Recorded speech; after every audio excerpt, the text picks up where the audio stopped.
Eu convido você para abrir a sua Bíblia no Salmo de número 73.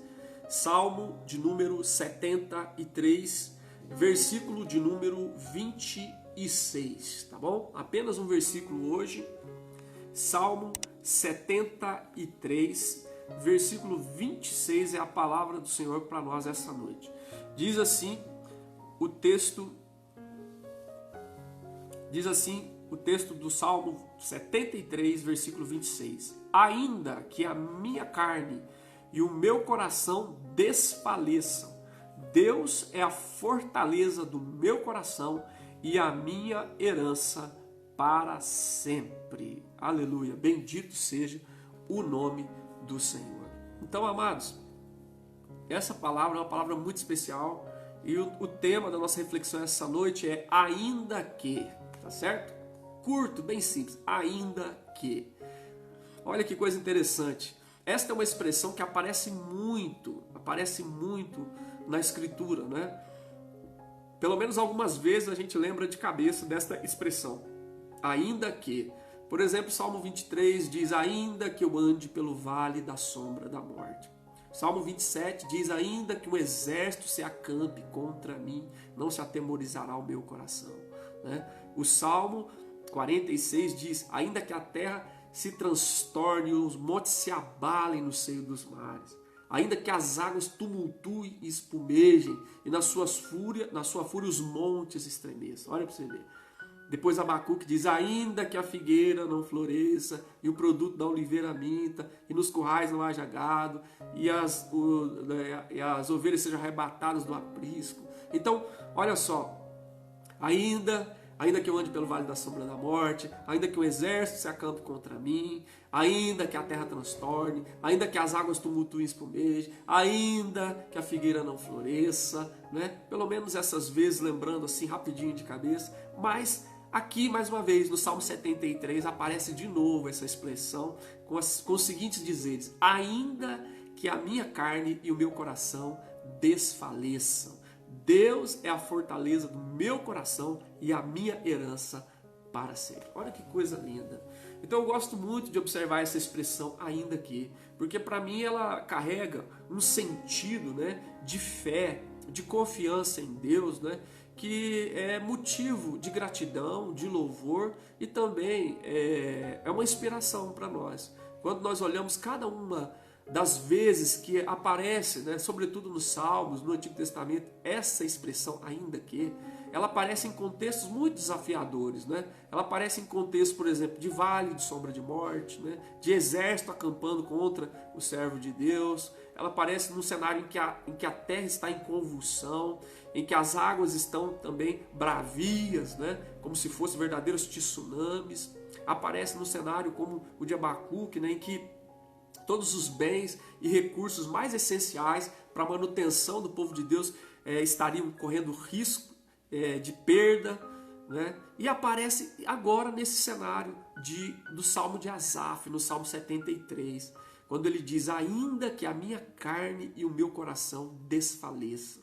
Eu gosto de pensar nisso, né? Porque é uma expressão de confiança em Deus, de fé em Deus, né? De firmeza em Deus, de confiança em Deus e nas promessas da sua palavra, né? Que nos inspira, né?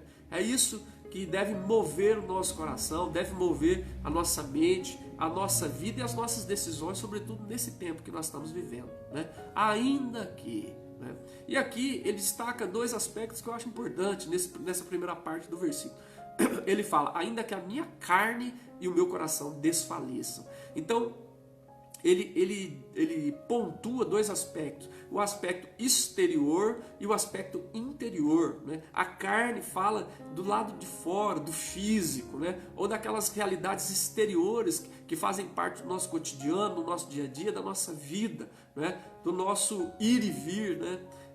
Então olha, ainda que a minha carne desfaleça, e nós sabemos que a nossa carne está sujeita ao desfalecimento, né? Nós cansamos, como eu falei ainda essa semana, nós cansamos, nós enfraquecemos, nós envelhecemos, nós adoecemos, nós até chegamos ao ápice, né, do desfalecer, que é que é o falecimento mesmo.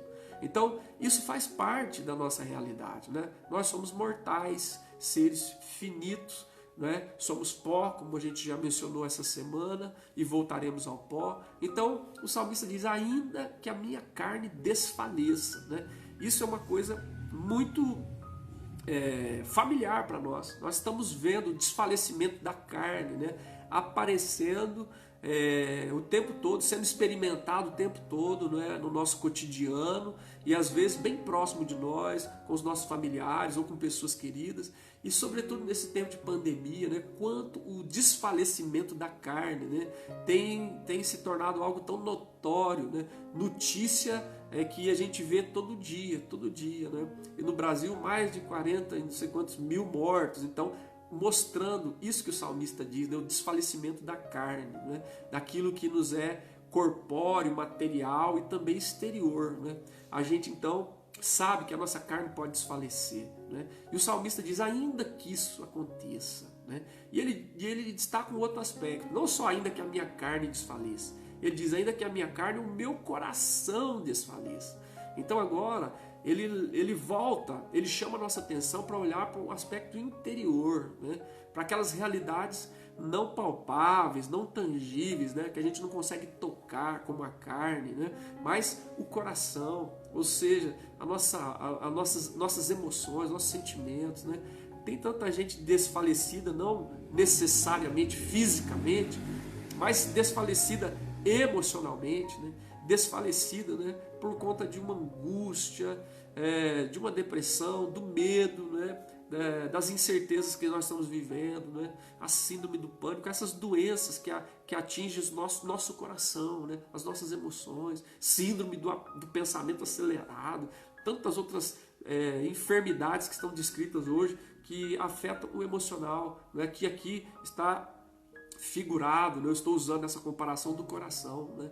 Então, e uma das doenças mais graves que atinge a nossa vida, o pecado, né? Que atinge o nosso coração, né? E que depois pode ter influências, né? Ou conexões com o nosso corpo também, né? Davi chega a dizer que ele, quando não confessou o pecado, ele sentiu uma psicossomatização, né? Daquela culpa não tratada diante de Deus explodir no seu corpo, né? Com envelhecimento, com cansaço, né? Com fadiga, com peso, né? Insuportável, no Salmo 32, no Salmo 38, no Salmo 51. Então, amados, olha, essa palavra do salmista é muito especial. O salmista Asaf diz, ainda que a minha carne, né, desfaleça, ou que o meu coração desfaleça, né, que atinja as minhas emoções, né, aquela área sensível, não visível, mas que é completamente perceptível quando ela foi afetada, né, ainda que a minha carne e o meu coração desfaleçam, ou ainda que as duas coisas juntas desfaleçam, porque às vezes é só o corpo que está sendo afetado de uma maneira mais objetiva e direta, e muitas vezes são as emoções que estão sendo afetadas, e muitas vezes as duas coisas juntas estão sendo afetadas, né? Porque elas estão muito ligadas uma com a outra, não há como separar, não são coisas estanques, né? Ainda que às vezes de maneira pontual eu estou com uma gripe, é apenas algo no meu corpo, mas há sempre a possibilidade de que as duas coisas se conectem, né, no momento da crise, da dor, do sofrimento, da angústia, né? Mas é interessante o salmista dizer, ainda que a minha carne e o meu coração desfaleça, mesmo que seja uma coisa só, mesmo que seja só a primeira, mesmo que seja só a segunda, mesmo que seja as duas juntas, não importa, ainda que isso aconteça, ele diz, Deus é a fortaleza do meu coração e a minha herança para sempre. Olha que coisa extraordinária. Mesmo diante da constatação de uma realidade tão difícil, tão dolorosa e tão possível de acontecer comigo e com você, porque pode acontecer com qualquer pessoa, né? A história do povo de Deus está marcada por isso, e o salmista está contando com essa realidade, com essa possibilidade, né? De sua carne e de seu coração de repente passar por desfalecimento. Ele diz, ainda que isso aconteça, ainda que o meu coração e a minha carne desfaleçam, ele diz, contudo, entretanto, né, todavia, né, Deus, ele não diz isso, mas está subentendido, né, Deus é a fortaleza do meu coração. Né? O que é que preserva, o que é que protege, o que é que guarda o meu coração, né? É Deus. É o Senhor que é o abrigo, a proteção, a habitação, o refúgio seguro do meu coração. É Deus, né? Deus é a fortaleza do meu coração. É aquele lugar de refúgio, o esconderijo, o lugar secreto, né? Onde meu coração encontra não só esconderijo, abrigo, mas também descanso, repouso, refrigério, né? Deus é a fortaleza do meu coração. Então, bonita essa expressão do salmista, né? Nos consola e nos anima a ver que o salmista tratava assim, né? Com a possibilidade do desfalecimento da carne e do seu coração, da sua carne e do seu coração. E ele nos estimula a fazer o mesmo, né? Se porventura você está lidando com o desfalecimento da carne e da sua carne e do seu coração, que você possa buscar em Deus, né, a fortaleza para o seu coração e a sua herança para sempre. Ele diz: Deus é a minha herança para sempre. A gente sempre, volta e meia, trata com essa questão de herança, né? A gente vê que pessoas queridas ou conhecidas morrem e às vezes alguns deles têm bens, Deus abençoou que tivesse posse e deixa herança. É bom, quem pode deixar herança para os filhos é uma bênção, se você pode, né? Faça tudo da melhor forma possível para que evite os problemas que decorrem desse tipo de situação. Mas muitas vezes a herança que se deixa, ao invés de trazer alegria, né, celebração, união, compartilhar, ela traz conflitos, brigas e brigas judiciais muitas vezes, e se estabelece inimizade na família e nos filhos. Muitas vezes isso acontece. No próprio Evangelho de Lucas, há um testemunho falando de uma pessoa que dentre a multidão clama para Jesus para que ele peça que o seu irmão divida a herança com ele. E Jesus diz: não, eu não sou repartidor de herança, eu não vim aqui para isso, né?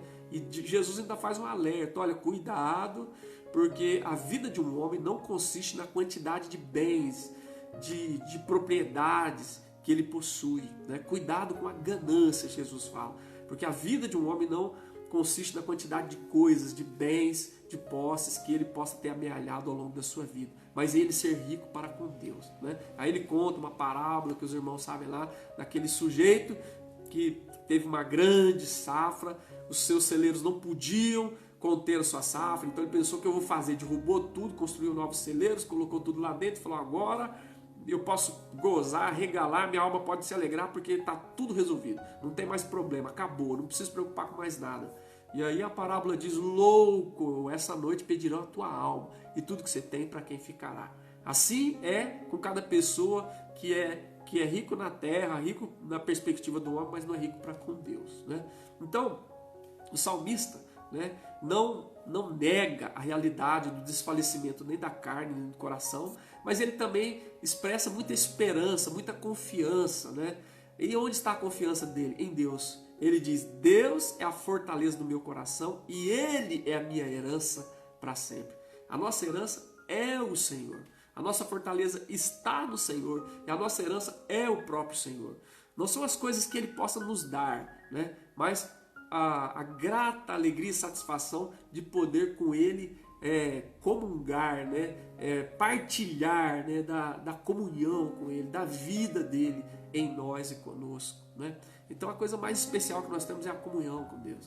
Como é que eu sei disso? Porque o último versículo, 28, ele faz um fechamento bonito, ele diz assim: quanto a mim, bom é estar junto a Deus, né? E quando você lê o Salmo 73 todo, você sabe que ele passou uma crise de fé muito grande, porque ele começou a olhar para o ímpio, para o perverso, para o incrédulo, para aquele que não tinha temor de Deus, e começou a ficar com inveja do perverso.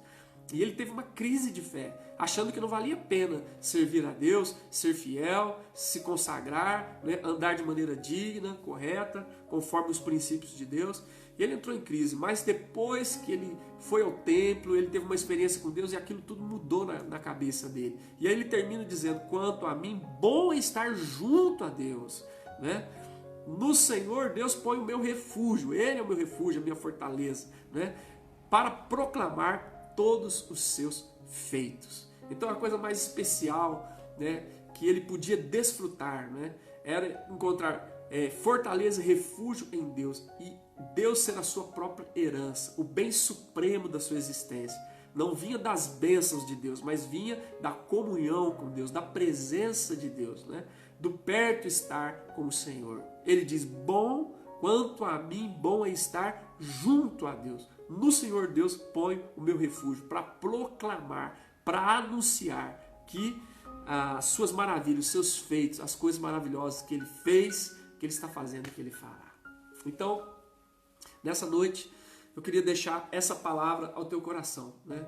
Ainda que, tá certo? Ainda que eu ande pelo vale da sombra da morte, ainda que o exército se acampe contra mim, né? Ainda que a terra transtorne no seio dos mares, ainda que as águas tumultuem e espumejem, ainda que a figueira não floresça, ainda que o meu coração e a minha carne desfaleça, ainda que tudo isso aconteça, o que ele diz? Deus é a fortaleza do meu coração, né? Nele eu coloco o meu refúgio, né? Ele é a minha herança para sempre, o bem supremo da minha existência, né? E é nele que eu encontro tudo aquilo que eu realmente preciso.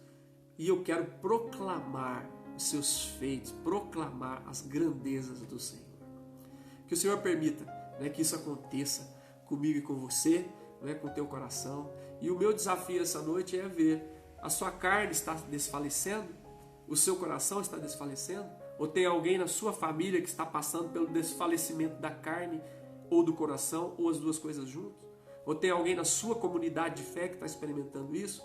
Ou algum conhecido seu está experimentando o desfalecer da carne e do coração, ou as duas coisas juntas? Então é hora de você ser um arauto de Deus para proclamar as maravilhas do Senhor e dizer, olha, Deus pode ser a fortaleza do teu coração. Deus pode ser a tua herança para sempre. E você pode, como salmista, como eu, como muitos, querer viver essa experiência de fazer do Senhor o seu refúgio e poder abrir sua boca para proclamar os feitos do Senhor. Ainda que Deus é a fortaleza do meu coração e a minha herança para sempre. Bendito seja o nome do Senhor. Amém, meus irmãos? Maravilha!